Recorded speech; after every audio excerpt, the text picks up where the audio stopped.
Fala aí, pessoal, boa tarde. Vou pular aí um pouquinho, tá? A questão da apresentação, do bom dia que a gente dá de manhã. Bom estar com vocês mais uma vez. Algumas pessoas perderam aí a live e ficaram chateadas e não queria que ninguém ficasse chateado, né? Eu vou tentar fazer um resumo. Lógico que não é igual, não é a mesma coisa, mas eu vou tentar ajudar aí, tá bom?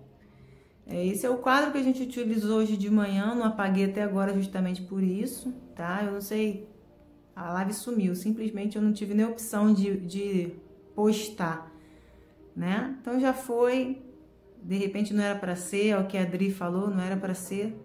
Foram muitas informações ali, mexeu com a emoção de muita gente e de repente não era para ficar gravado, tá bom?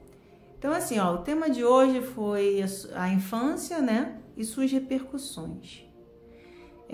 Eu falei um pouquinho dessa frase aqui, que eu não sabia se alguém já tinha escrito antes, mas se não escreveu, eu a inventei, né?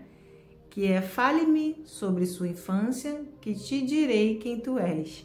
Foi uma forma legal que eu quis associar a infância com a vida adulta, né? De quem a gente se tornou hoje. Nos dias de hoje. Então, assim, a gente vai falar um pouco das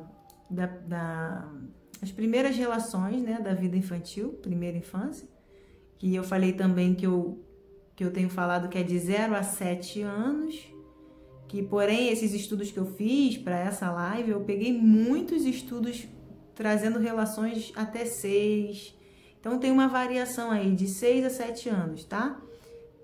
Que formam a primeira infância. Eu falei que as primeiras relações que a gente tem, tá? Com os nossos pais, com o mundo externo, extrauterino, né? Fora da barriga. Falei da formação de identidade que acontece nesse período também. Falei as diferenças de raça e sociedade socioeconômicas, de diferenças socioeconômicas, né? Trazem diferenças cognitivas da formação do indivíduo. Esse indivíduo que tem as questões raciais e socioeconômicas, ele tem um baixo desempenho, tá? Cognitivo com relação às outras crianças. Então, assim, eu usei alguns artigos, eu não trouxe a referência aqui na live, mas se vocês quiserem, eu posso postar no grupo. Tem vários artigos sobre isso, tá? Eu usei vários para falar para vocês. Então, assim, alguns artigos falam que a atividade cerebral, tá, nessa fase aqui é muito alta a atividade cerebral que a gente desempenha. A razão pela qual a primeira infância ela é importante é porque ela molda, tá? Ela traz um molde de toda a nossa vida, o formato que a gente vai desenvolver na vida, tá? Tá passando um aviãozinho aqui. Deixa eu esperar ele passar. Então, esse molde, gente, que a gente começa a utilizar nessa idade, traz consequências na vida adulta significativas, que muitas vezes a gente não sabe explicar.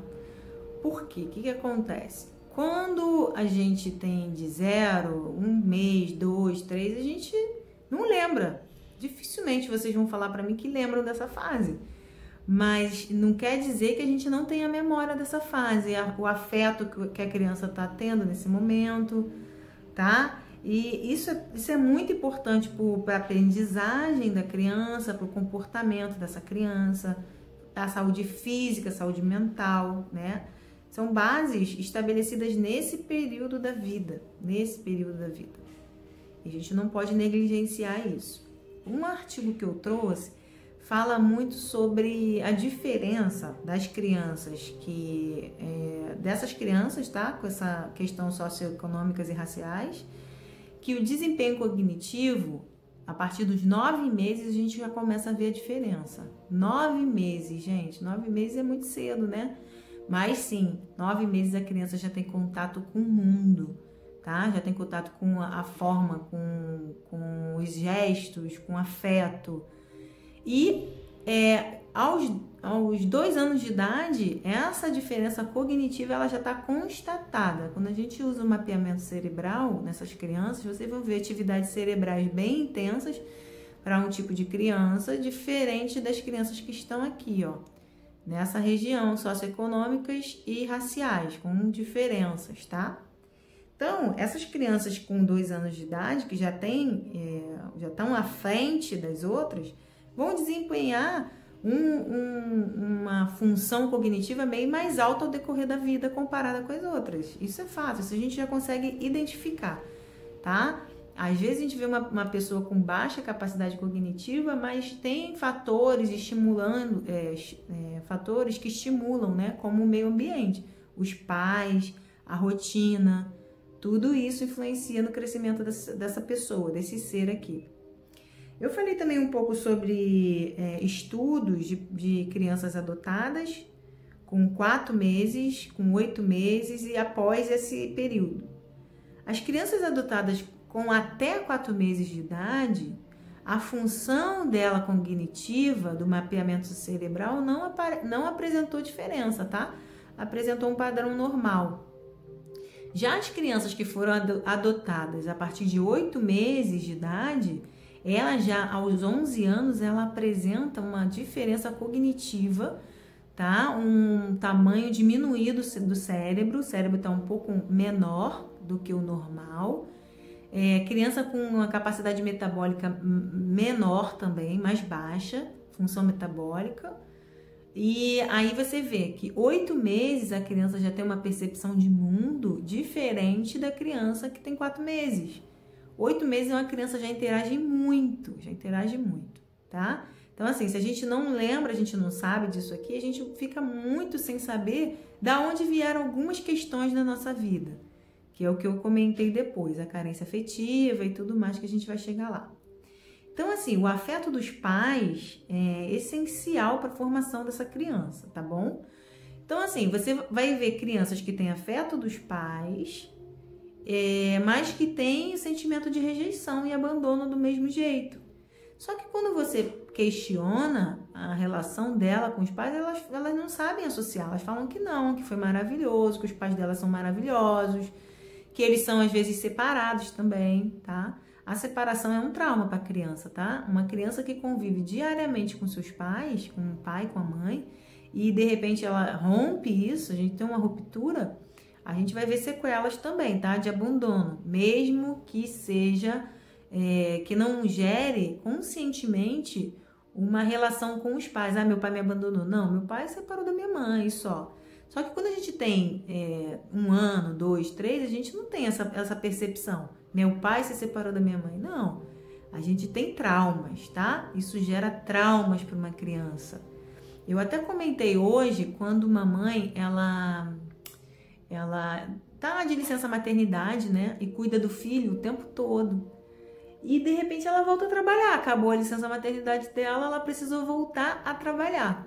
E o que acontece com essa criança? Essa criança vai para a mão de uma babá, vai para a mão de uma outra pessoa, e a gente não pode evitar que essa criança, nesse período, não sinta a sensação de abandono e rejeição, porque isso é inerente ao ser humano. Ele não sabe distinguir isso. Sabe que a mãe dele ficava com ele o dia inteiro e agora não fica mais, tá? Então você vai ver pessoas com questões aqui afetivas que tiveram alguma questão com os pais, só que não foi consciente. Falam muito bem dos pais até, mas tem uma questãozinha lá atrás. Avião, gente. Helicóptero. Eu falei também que a infância como essa primeira infância é como se fosse um alicerce, tá? Um alicerce da casa, alicerce. Então, esse alicerce vai comandar toda a estrutura da casa. Se esse alicerce não estiver bem colocado, se ele não for de boa qualidade, se ele for um alicerce que rompe, qualquer coisa que aconteça nessa casa lá em cima ou aqui embaixo, tá?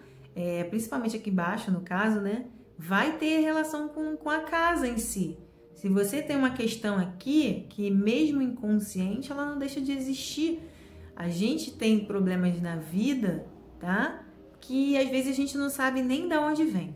Essa é a realidade. Então, assim, eu falei também de crianças que são criadas por outras pessoas, por avós, por tios, por padrinhos.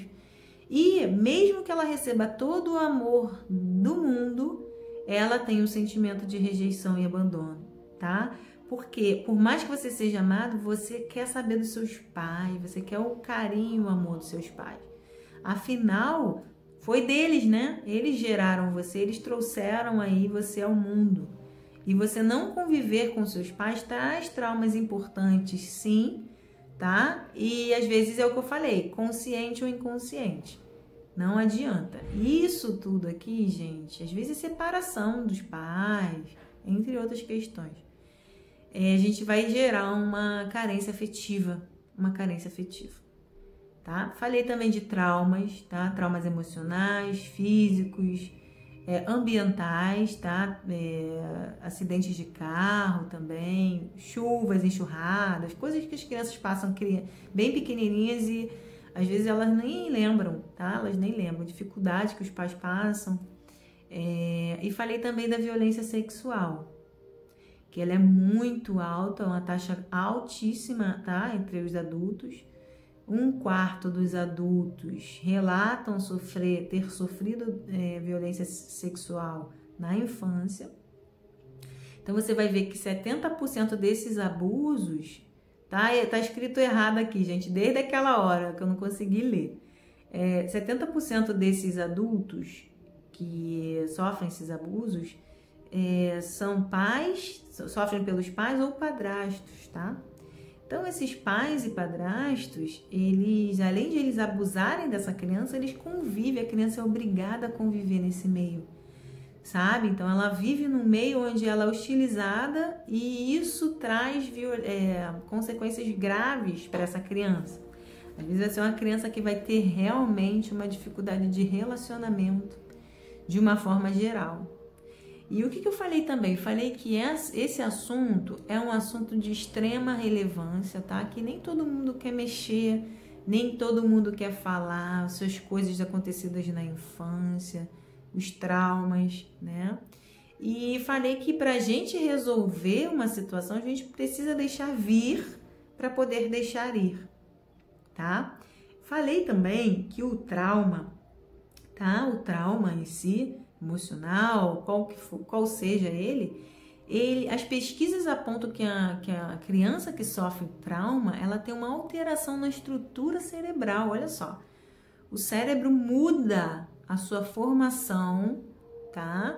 Ela muda, altera, porque ela teve um trauma emocional ou físico, ou os dois, tá? E altera ali as funções cognitivas, trazendo déficits de funcionamento psicológico em geral, de forma geral, sabe? Déficit de atenção, entre outros, tá? Autismo, algumas coisas assim que a gente não sabe identificar muitas vezes de onde vem. Falei que essa carência afetiva, ela pode trazer um adulto com muita insegurança, tá? Insegurança ao ponto de fazer coisas para chamar atenção. Peraí. Então, esse adulto aqui, que vira um adulto inseguro, ele tem um estado emocional de inferioridade, tá? Ele tem essa sensação de inferioridade, ele acha o outro sempre superior.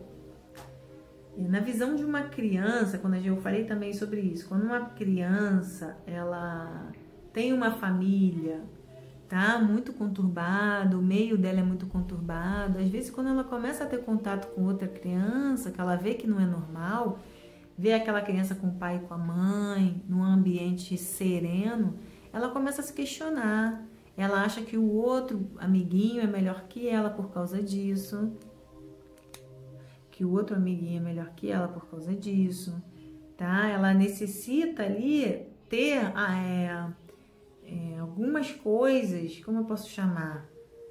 Necessitam ali estar mostrando que ela é superior o tempo todo, tá? Ela tem um exibicionismo com as conquistas dela, como forma de compensar essa insegurança, que no fundo é o que ela tem, tá? Ela é incapaz de dizer não, falei sobre isso também. É uma criança, um adulto que tem dificuldade de dizer não para as pessoas, é bonzinho demais, tem medo de arriscar, tem muito medo de arriscar, muito medo de não ser querido,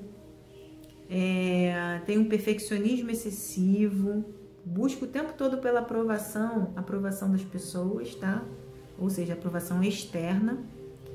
Ela falei também que ela tem muita dificuldade de lidar com críticas, Falei da baixa autoestima, que a baixa autoestima não tem relação com a essência da pessoa, que a baixa autoestima tem relação com o eu mesmo, tá? Aquela vozinha interna não tem a ver com a essência, tá, gente? Então a gente consegue mudar. Essa pessoa, ela não faz escolhas conscientes na vida. Ela não gosta muito de si, ela não acredita no potencial dela para conquistar o que ela almeja. Por mais que as pessoas falem, ela não acredita, tá? Ela sofre demais, ela se acha inadequada, ela atrai relacionamentos conturbados. Então, assim, uma coisa que eu não falei na live é que uma coisa não elimina a outra não, tá? Você pode ter somatórios desses pontos aqui. Super normal, tá? Você vai ver adultos impulsivos, adultos que querem uma coisa assim de imediato, sabe? Vou ali no shopping ver o preço do celular. Preciso de um celular, vou lá olhar o preço do celular. Chega lá, o celular é R$2.000, um exemplo, tá? Tô dando outro exemplo do que eu dei na live. E se ele comprasse pela internet, sairia por 1.500, mas não, ele não consegue esperar, ele é impossível, ele quer as coisas na hora. Isso tem muita relação com a criança que foi criada de uma forma com recompensas, sabe? Se você fizer isso, eu te dou isso. Se você fizer isso aqui pra mim, você vai ganhar isso aqui. Então ela fica sempre achando que as coisas são imediatas ali. Se ela faz uma coisa, ela tem que ter o retorno na mesma hora. Isso não é bom, tá? Isso não é bom, mas podemos consertar isso. Minha cachorra tá fazendo barulho aqui, gente. Desculpa, tá? Vou continuar. Má gestão emocional. Atena, para. Má gestão emocional, tá? A gente vai ver adultos com dificuldade de flexibilidade, adultos com dificuldade de digerir acontecimentos. Acontece alguma coisa, esse adulto ele entra em depressão ou fica dias ali deitado. Para!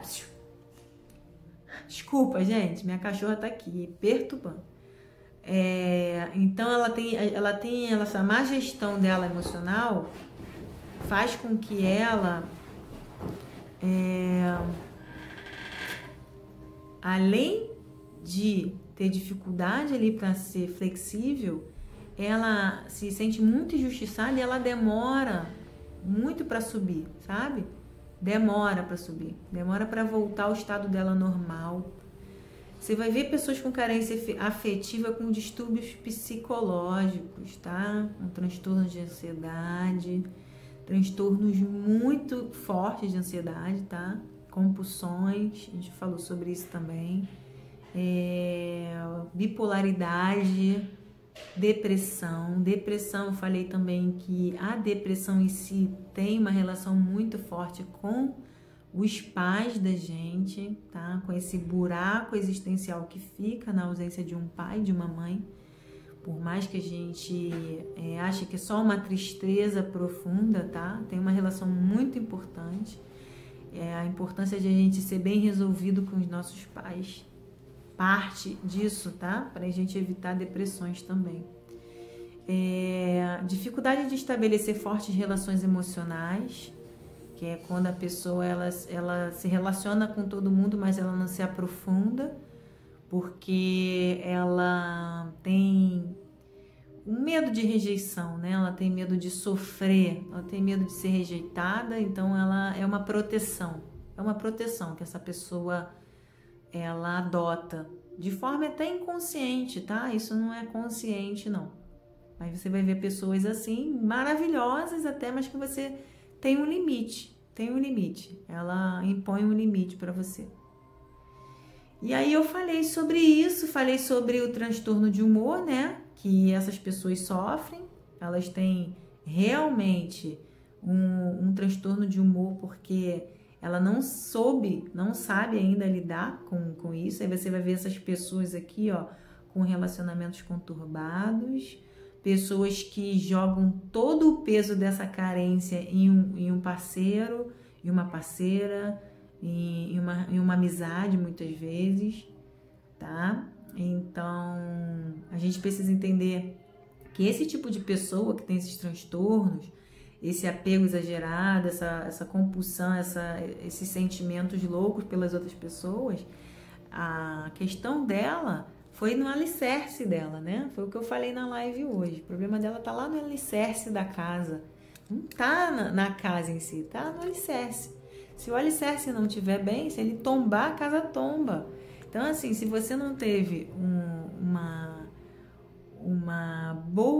bom complemento aqui nessa fase, nessa primeira infância, você pode ter consequências bem sérias, tá?